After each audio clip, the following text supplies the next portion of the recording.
Hello everyone, my name is Katherine Dolan and I am a senior social work and communication student currently studying at Seton Hall University.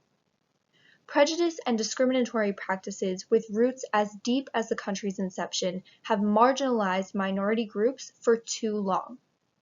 The Achieve Equal Opportunity and Justice Grand Challenge cannot advance without first dismantling the school-to-prison pipeline, a concept describing the relationship between student arrests and their juvenile involvement with the justice system.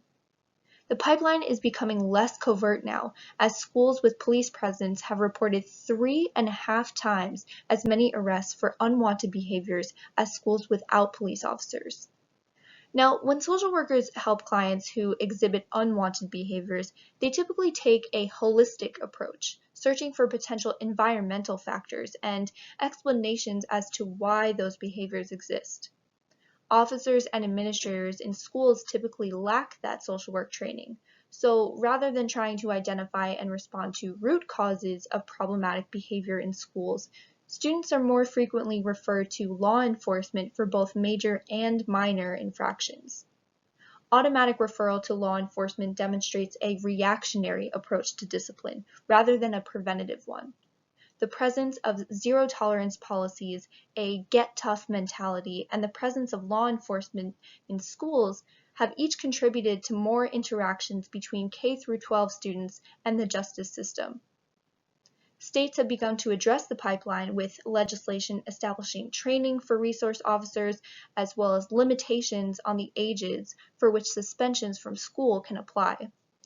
There are, however, implications of the pipeline that have yet to be substantially addressed, such as racial disparities and an insufficient counselors-to-student ratio.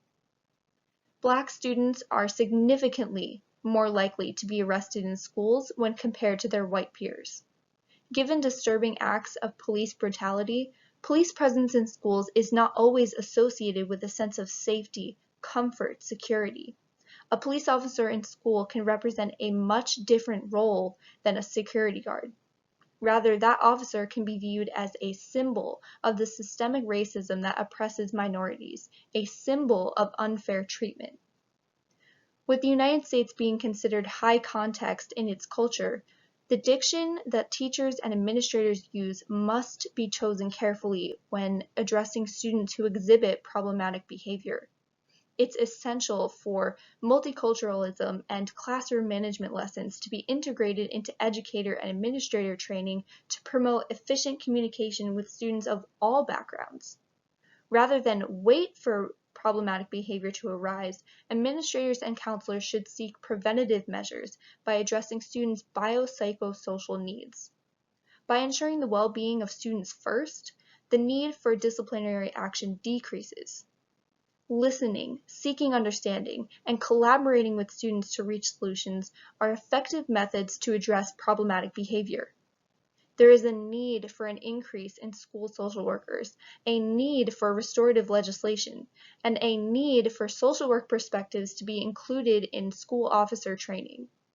With the help of restorative justice programs, the elimination of zero-tolerance policies, and a heightened awareness of what is being communicated to our students, students will stay in school and out of jail. Thank you so much for listening.